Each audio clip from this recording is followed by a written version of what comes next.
Hello everyone, আসসালামু আলাইকুম। সবাই কেমন আছেন? আজকের পর্বে আপনাদের সবাইকে স্বাগত জানাচ্ছি।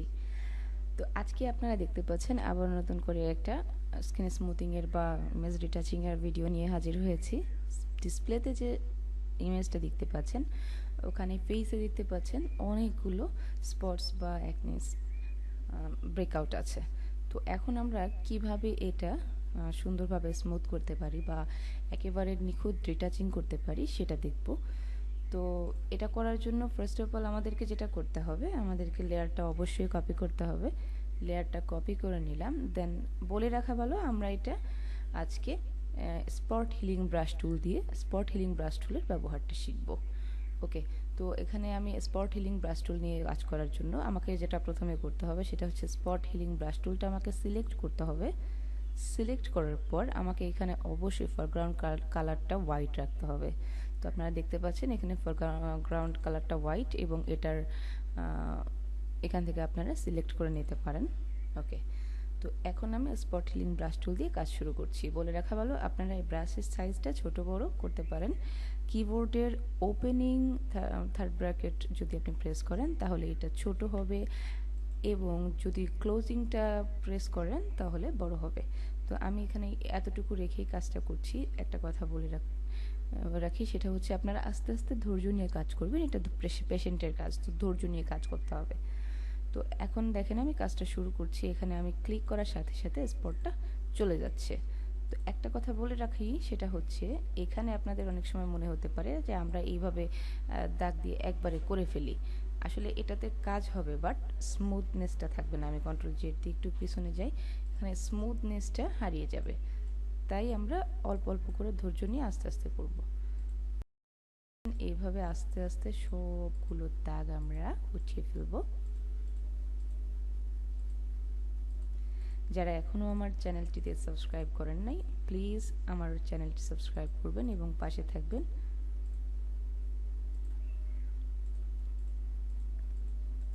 এইভাবে আমরা সবগুলো স্পট তুলে নিব। হ্যাঁ, জুম করার জন্য অবশ্যই অল্টার চেপে যদি আপনি মাউসের হুইলটা মুভ করেন তাহলে অবশ্যই এটা স্ক্রিন বা ডিসপ্লেটা বড় হবে বা জুম ইন হবে। তো দেখতে পাচ্ছেন এখন আমাদের এখানে আর কোনো ব্রেকআউট নাই। ওকে, তো এখন আমরা চলে যাব ফিল্টার মেনুতে। ফিল্টার থেকে চলে যাব ক্যামেরা র ফিল্টারে। ওকে, এখন এখানে অনেকগুলো অপশান দেখতে পাচ্ছেন, একটা একটা করে আমাদেরকে এগুলো ঠিক করতে হবে। যেমন এক্সপোজারটা যদি একটু বাড়িয়ে দিই তাহলে ছবিটা হাইলাইটেড হবে এবং কন্ট্রাস্টটাও আমি সামান্য পরিমাণে একটু জাস্ট একটুখানি কমিয়ে দিই। এখানে 15 রাখতে পারি। ওকে, হাইলাইটসটা একটু বাড়িয়ে দিব 3 পর্যন্ত এবং শ্যাডোটা 6। হোয়াইট ব্যালেন্সিংয়ের ক্ষেত্রে আপনারা অনেক বেশি হোয়াইট করে ফেলা যাবে না, ন্যাচারাল ব্যাপারটা থাকতে হবে। তো এখানে আপনি 10 to 12 রাখতেই পারেন। তো ব্ল্যাকস, ওকে, দেন টেক্সচারটা আমরা চেঞ্জ করব। টেক্সচারটা আমি একটু বাড়িয়ে দিব বাট খুবই সামান্য। আমি টেক্সচার রাখছি, সরি, একটু কমিয়ে দিব। দেখি টেক্সচার 0-ই রাখলাম এবং ক্লিয়ারিটি একটু বাড়িয়ে দিলাম। ওকে ফাইন, এখন আমি ওকে করে দিলাম। দেখতেই পাচ্ছেন যে ছবিটা কতটুকু চেঞ্জ হয়েছে। এখন আমরা যেটা করব সেটা হচ্ছে নতুন করে একটা লেয়ার নিব এবং এটার উপর আরও কিছু কাজ করব। তো লেয়ারটা নেওয়ার জন্য আমরা আগে কালারটা সিলেক্ট করি। কালারটা সিলেক্ট করব CMYK। তো এখানে C for 5, দেন তো আমরা এখানে C5 রেখে M25 এবং Y26 রেখে এটাকে ওকে প্রেস করলাম। এখন আমরা যেটা করব সেটা হচ্ছে একটা নতুন লেয়ার নিয়ে আমরা কালারটা অ্যাপ্লাই করব। তো আমরা ব্রাশ টুলে যাব। ব্রাশ টুলে অ্যাজ ইউজুয়াল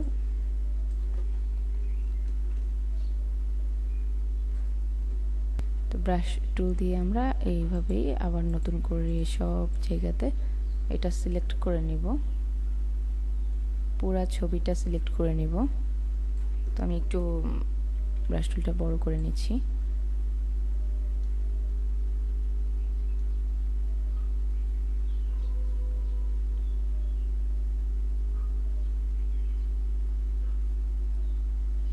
ওকে, পুরা ছবিটা আমরা ছবির জাস্টটা আমরা এইভাবে কভার করে নেব।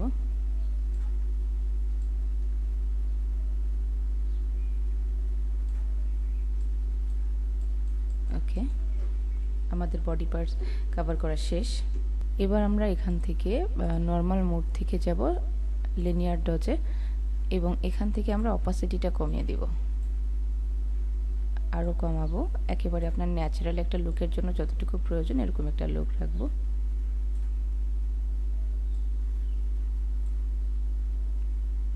তো অ্যাজ ইউজুয়াল দেখতে পাচ্ছেন আমি এখানে কতটুকু রেখেছি, এবং ফিল কালারটাও একটু কমিয়ে দিব। ওকে, পূর্বে আসলে এই অবস্থা ছিল, এখন এই অবস্থায় আছে।